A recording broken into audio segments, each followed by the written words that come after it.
to Top Class Tokyo, a weekly weed podcast about life in Japan and the collision of Asian American culture. I am your host, English teacher by day and by night, podcaster extraordinaire, broadcasting to you from Tokyo, Japan. Joining me today from sunny Los Angeles is my lovely co-host, Justine. How are you, Justine? Doing well. Just did a big hike and I'm like, damn, I'm tired. Oh, wow. That's sunny LA for you. All right, cool. Yeah, anyway, so unfortunately, we had some mishaps last week. Some mishaps occurred last week, and we thought we had recorded our second episode, but unfortunately, I was having some technical difficulties, and that footage was lost due to, I don't know, some freak electronic accident. So I lost my half of the audio while Justine's audio was fine. So you would have heard a very one-sided podcast episode last week. So, and I'm very pissed because we had discussed a lot of really cool stuff. Some of the Cowboy Bebop live action series coming out. We talked a lot about oh God, what did we do? We established a lot of ground rules for what Top Class Tokyo was going to be. For example, we set up our rating system, which was our report card system in which we would be giving grades for various movies, TV shows, aspects about Japanese or American life, which I think we're going to just go ahead and recap those topics from today. Oh my God, we actually talked about the old school Super Mario movie compared to the new one that's going to be coming out as an animated release next year in 2022. Yeah, I'm so pissed. We lost a lot of good stuff last week. It's okay, the one-sided conversation of me talking to no one can be like exclusive content or something. Exclusive content. You insert yourself into the Justine conversation. Okay. Yeah. We can salvage this, I promise. Yeah, so I guess it was kind of a rough week last week, and yeah, that's starting a brand new podcast for you. We're learning as we go, so thank you for your patience and sticking with us. Yeah, I actually had a chance to watch a lot of TV and a lot of the recommendations from our first episode. So I did watch, actually, one of the things I didn't watch was Squid Game, because I kind of looked. I was about to, and then I was like, no, I don't think I can, because I was like, I'm still holding off. I'm still fighting the peer pressure right now. Just be trash and read the Wikipedia like I do. It's been appearing in more and more places, and I feel like this week might be the week that I actually cave and watch Squid Game. So. One of us. One of us. Yeah, okay. Well, we'll see. I was trying to rewatch Rent a Girlfriend from last week to remember what I had said about it, but then I accidentally watched Girlfriend, which is a different series. A different anime series. Yeah, I mean, they're all kind of the same but different, so, you know, another harem, but I don't know. I feel like harem animes are like my guilty pleasure, and yeah, that when I'm having a bad day, I turn on a harem anime, so I can just turn my brain off. I just wish there was more like reverse harem animes, because I feel like I'm just on the whole reverse harem webtoons life, but I haven't divulged myself enough in any reverse harem animes. Yeah, so if you got any recs, send them my way. One of my favorite reverse harem animes is Yona of the Dawn. That's one of my all-time favorites. You have not seen that one? No. Oh my God, that one! I think you'll be ruined after you watch that. Okay, one. oh thank God, because I think I've only gotten into Harem, Reverse Harem, because of the webtoons, and that was pretty recently. So it's like I think growing up, I've always just been like, oh, harem this, harem that, and it's kind of like I guess the first reverse harem I saw is Oran High School, but I wasn't really into it. Like everyone was all about Oran, and I was just like, oh, it's okay, I guess. But I think it's because I didn't care much for the animation, so I was like, oh, this is too bubbly for me, and it's not like. She's not mean enough to be like my type of like reverse harem main character. You will love Yona of the Dawn because she's very sassy, tough.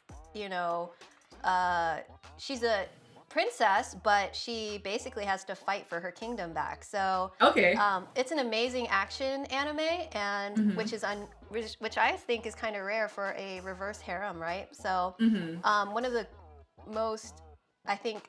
The coolest selling points about Yona of the Dawn is that it was also produced by some of the Avatar: The Last Airbender production team was on like for the fight choreography.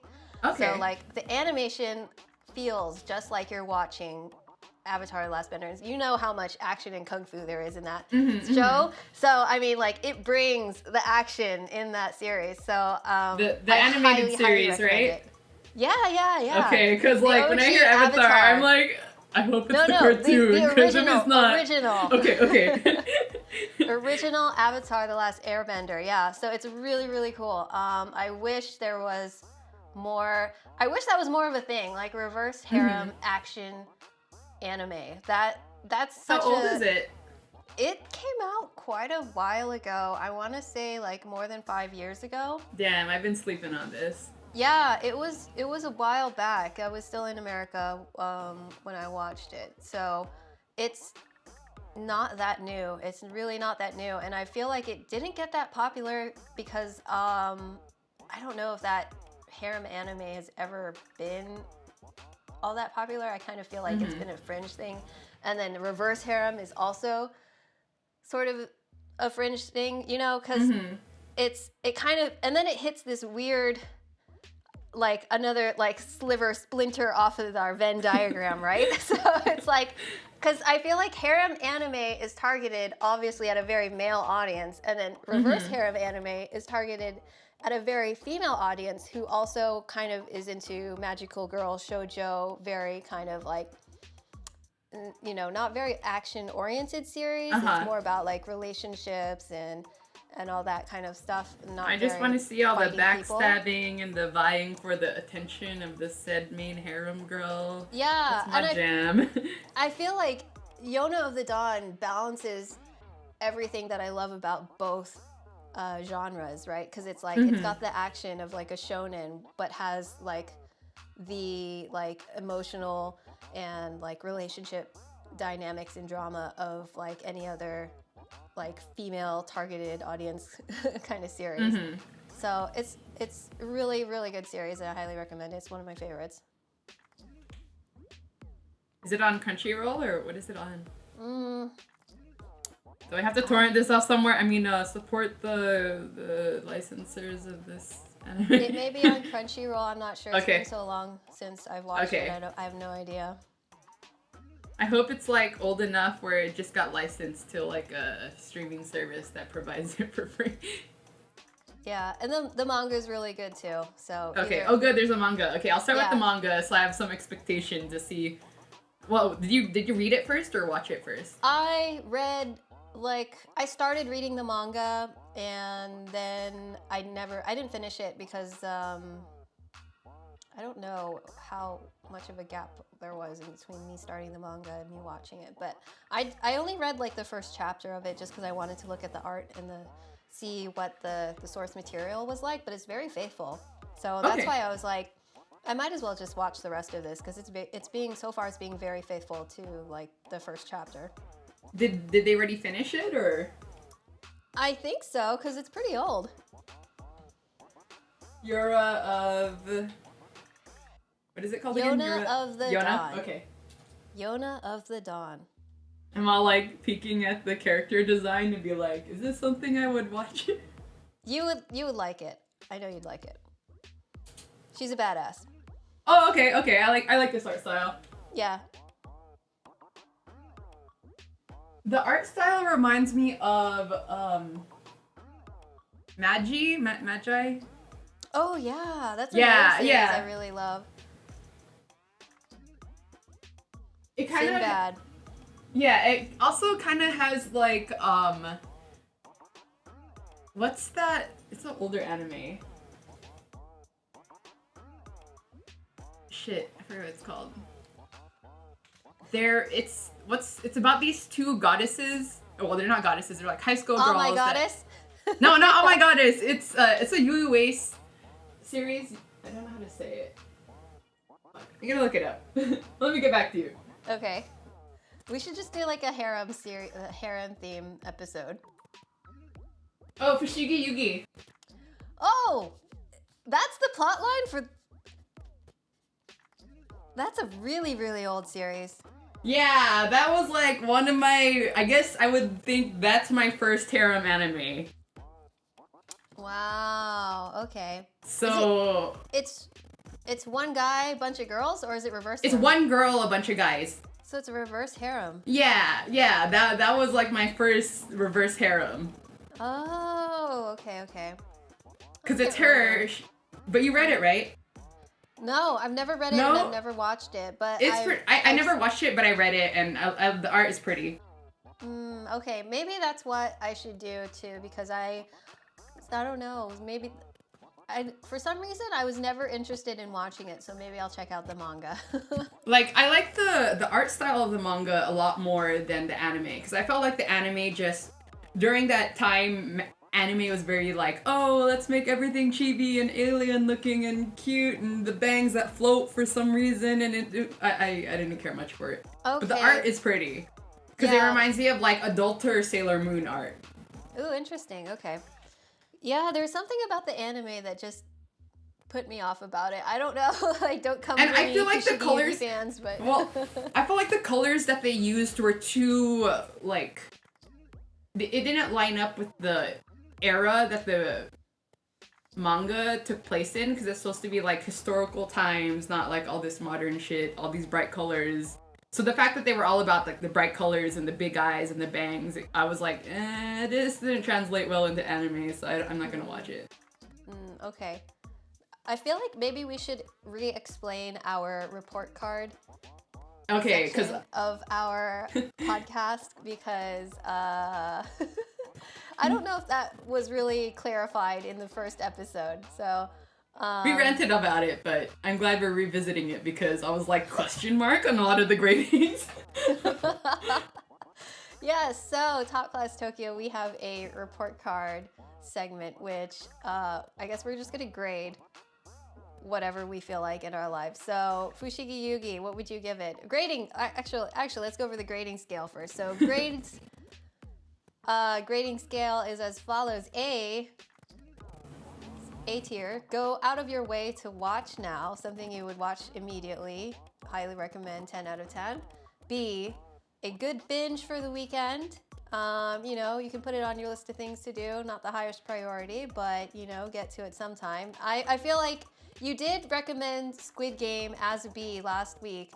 So Yeah. It's been on my list, hasn't been the first thing. Obviously, I got two other things first, like girlfriend, but that was kind of probably a mistake on my part. So, C, could watch, but not a priority. I don't know if we came up with a example for C, but maybe. Squid Game for me has been in the BC range. D, not worth the time, disappointing. And F, my eyes burn. Did I really waste my life on this? I went off on a rant last week about this series called My Husband's Penis Won't Fit, and I just don't have the energy to go over it again, because my God, this series just took the life out of me. Your eyes burn. Why didn't you watch this? My eyes, my soul left my body. Like, if anyone has seen this series on Netflix, please explain How was your vision? What the fuck this was about. Because I did not understand this series, and for me, my husband's penis doesn't fit, was F tier. F tier. So, that's where I'll leave that. All right, so Fushigi Yugi, report card. Be specific because the manga, that's a solid A. That was my intro to Reverse Harem, and this is why I like Reverse Harem because yes. I got excited and I was just like, these are a lot of syllables and I'm not very smart. Fushigi Yugi, there you go. Huh, English. Fushigi Yugi, A, go out of your way to watch it right now. Go watch it right now. As in right now after this podcast. Okay. Like, I'm really excited for millennials to start digging, not me, what's the ones after us? Gen Z. Yeah, I'm really excited for them to get into like vintage anime.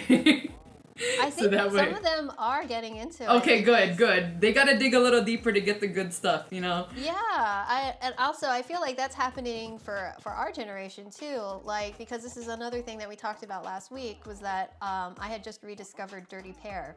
Mm-hmm. Vintage. Yeah, and I was just like looking through the catalog of all the anime on Crunchyroll, and like I've heard about this anime and I've seen cosplay of this anime, and I'm like, it's there, it's available, and I've like finally watched it, and I'm like, holy shit, like this is such, like, I feel like you would catch this on like Adult Swim, like late night, you know, like that's the level of like how good it was.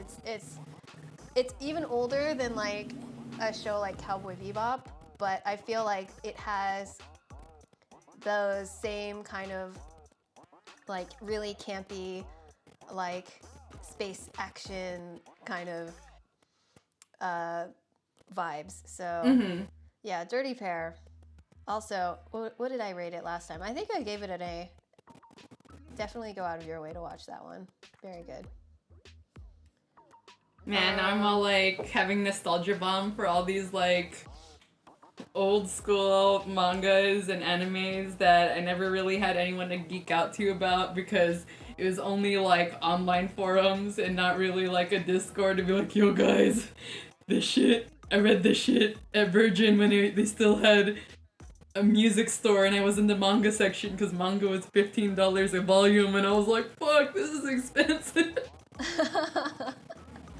I was such a lurker. I never really made accounts on online forums because it always kind of scared me. I always, for us, I feel like especially for like elder millennials, like we were always taught like don't talk to strangers on the internet. Don't trust the faceless people on the internet. So I always was more of a lurker and I never really interacted with that community much online. So like for me, I got into anime just with my friends in high school, so I had a really face-to-face connection with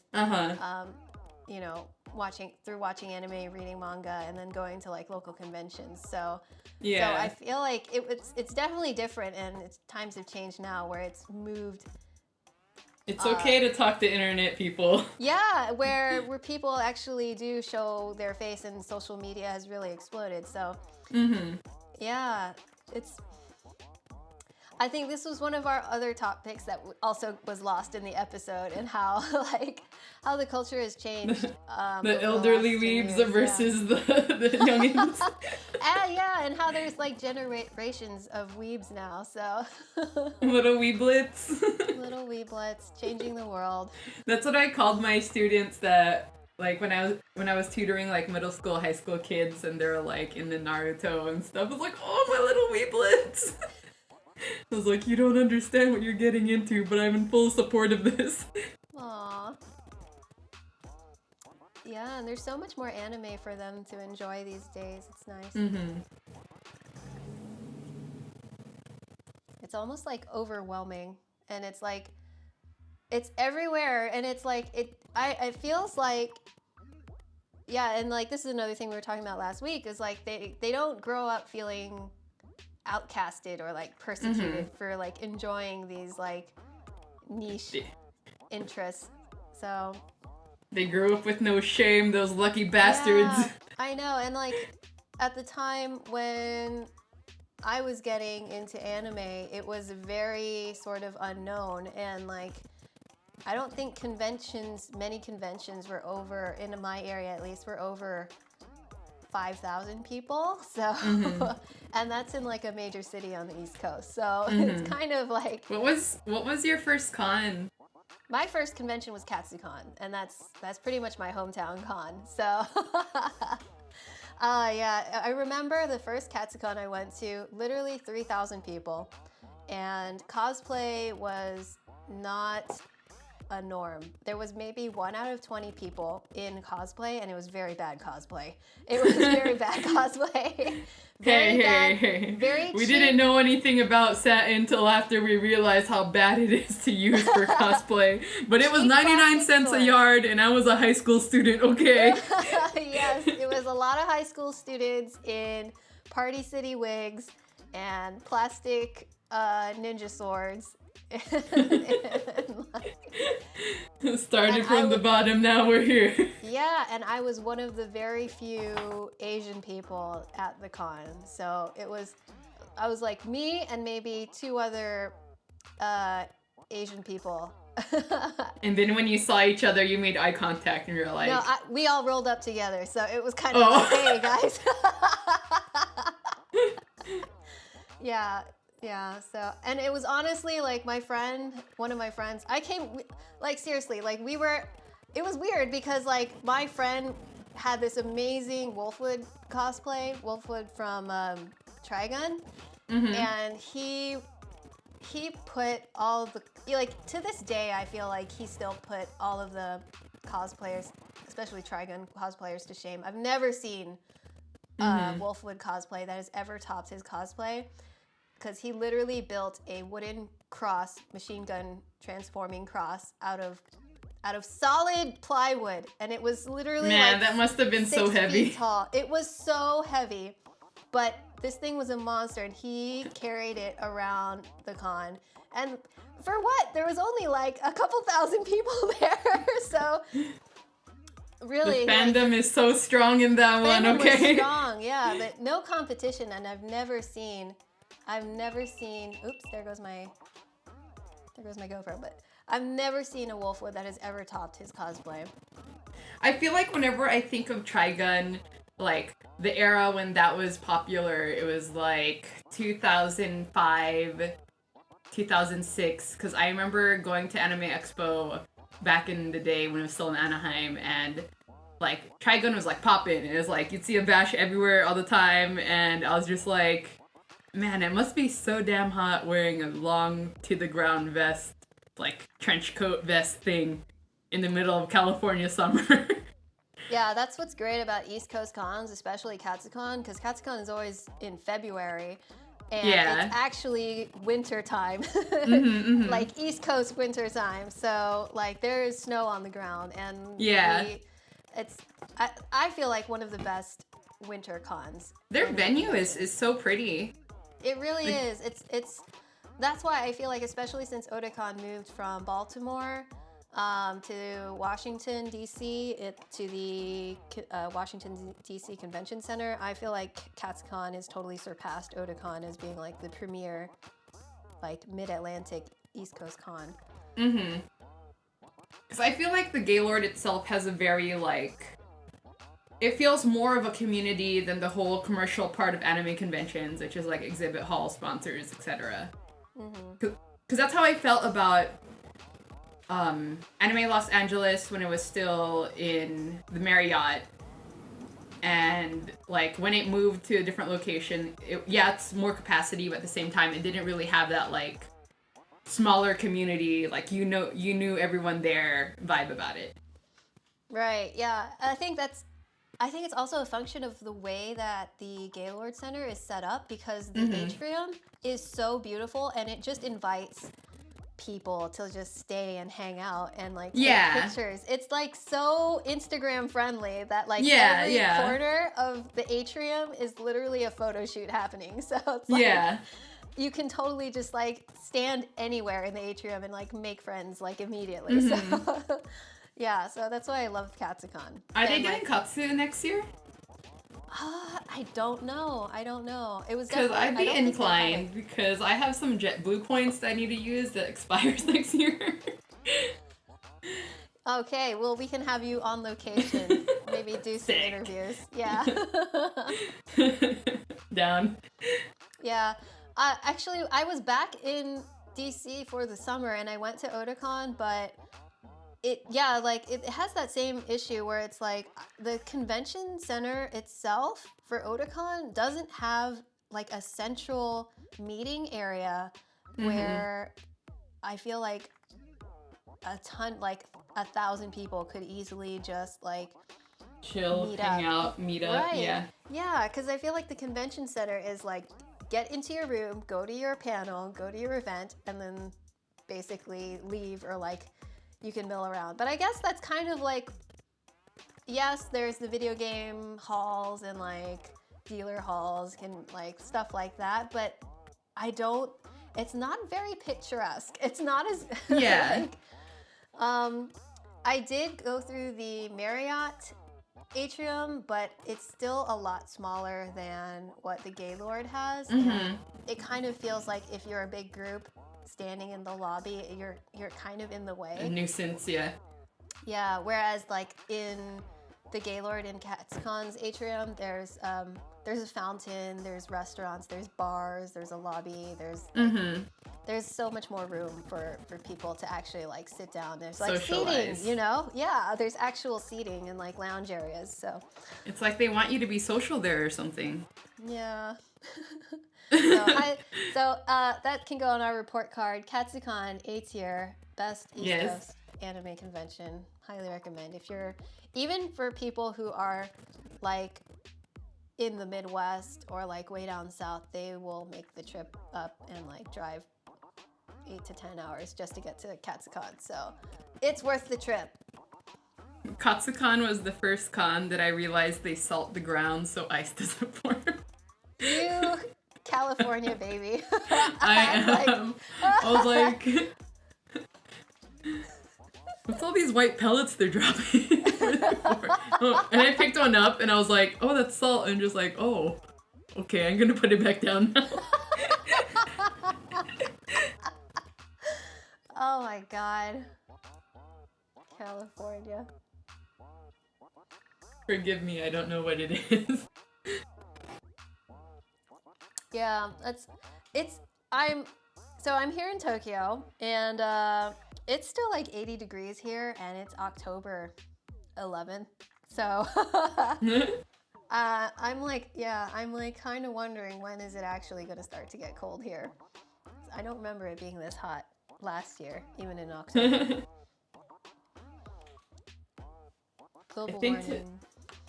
Today was our per usual 90-degree October weather in California.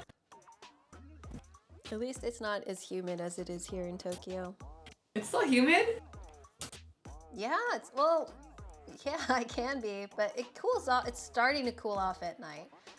Because I feel like usually by Halloween time, you get some chill in there. During the night it starts cooling off, but during the day it's still really hot. I think whenever I was living there, it would always be end of summer, beginning of fall. And then it would always be like... I always remember having a really good time during Halloween because it was cold enough to just like wear a light jacket, but all the humidity went away, and I hated that shit.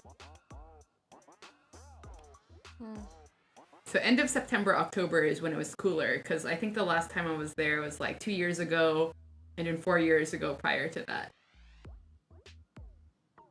I just remember that September is when it starts being like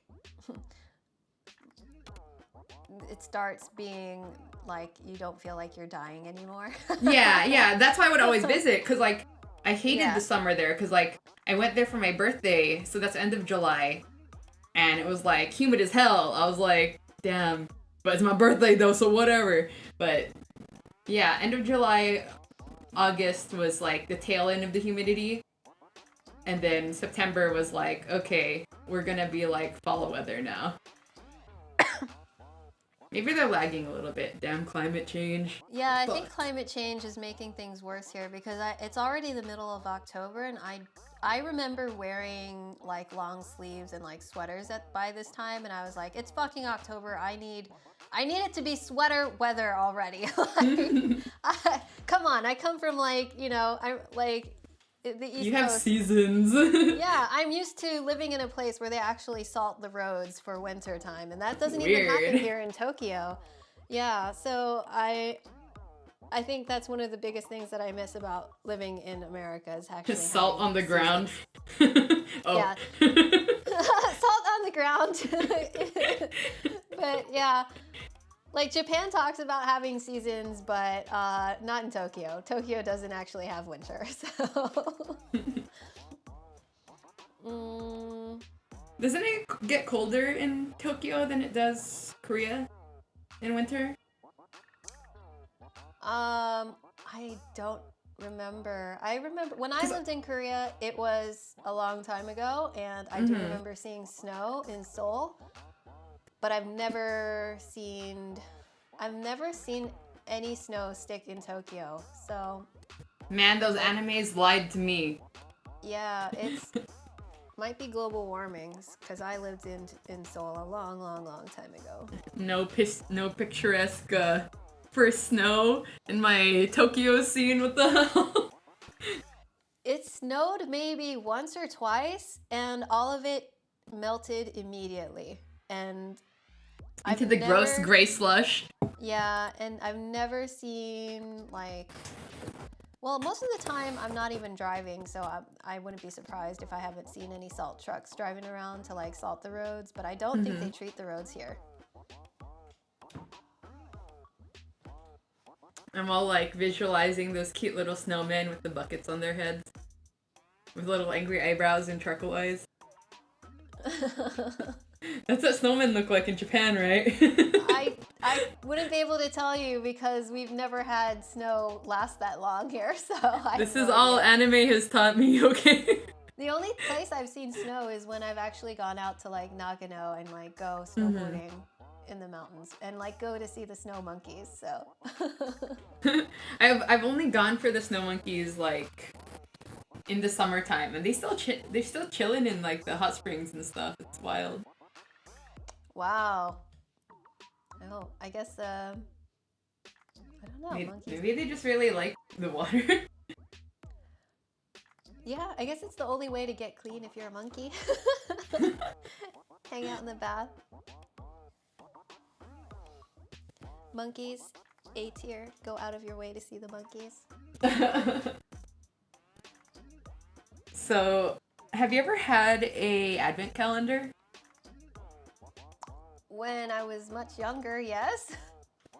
So, I kind of slept on that in my childhood and discovered them like 2-3 years ago. Okay. And I'm kind of like super into them. That the past 3 years, I've been buying advent calendars to hang in my house so I can have a piece of candy every day. But they've never have advent calendars with shit that I wanted in them. So this year I'm making custom advent calendars for my friends. Are you like hanging them every month and giving yourself a candy every day, or just just for Christmas, just for Christmas. But I started early because I was like, okay, around mid-October is when they start putting up all the Christmas decorations and shit. And I went to Costco. They already have like beer advent calendars and wine advent calendars, but I was like, I want like a chocolate, but with like chocolate but other sour candies and gummy candies that I want in it advent calendar. So I went to Dollar Tree and bought a bunch of like materials so I could make advent calendars, and I may or may not be sending you one. Oh, please let me know you. what you think. I'm starting early. Thank you. Yeah, cool. I know how to mail to Japan now. It's a bitch, Oh, but nice segue. Speaking of mailing things to Japan from Japan, I had an adventure at the post office, the Japanese post office, the other day. So like normally things were before the pandemic, things were pretty straightforward. You could just walk into any post office and just fill out a form and mail your package, right? Pay your $20 for EMS, which is known as like the quickest, most direct airmail path to getting anything from Japan to the United States. But they've done away with that system now that the global supply chain has been fucked, and like much like the immigration at the border, the mail system has also been directly impacted by the pandemic, and you cannot send EMS packages through the mail anymore here in Japan. You can send things and by surface, I believe, which is a container ship, which will probably take 1 to 3 months to get to. Excellent. That's why I'm starting early.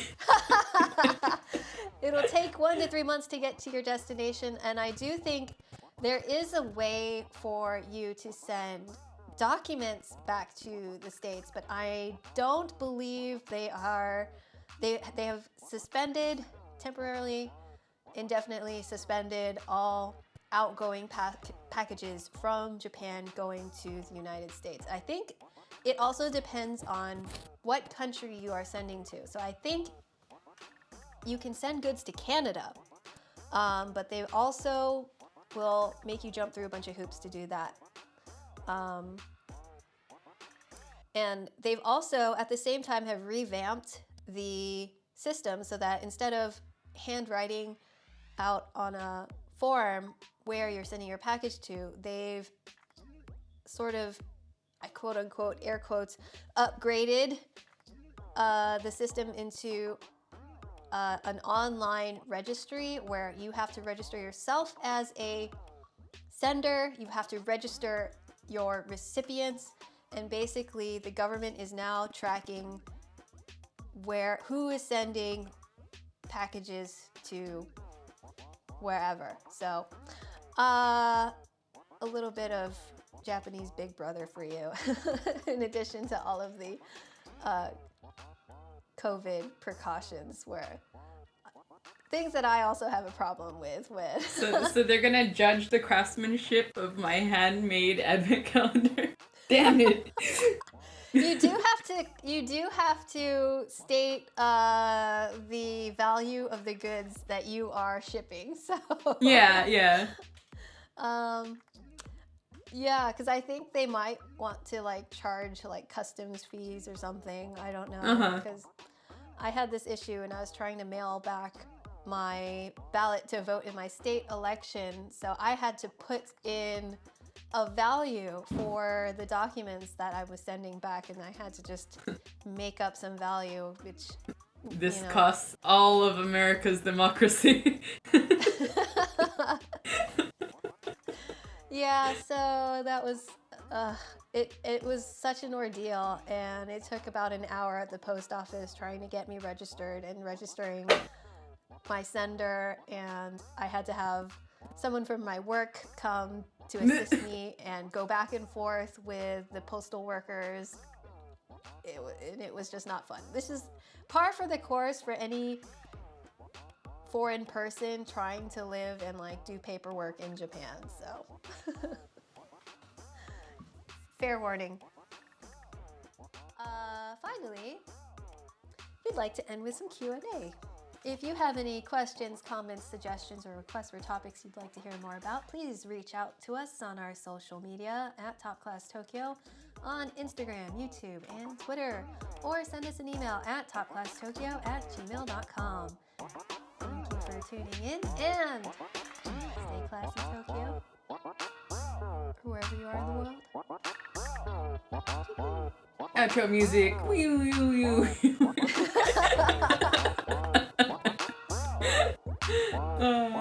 Should I stop and stop?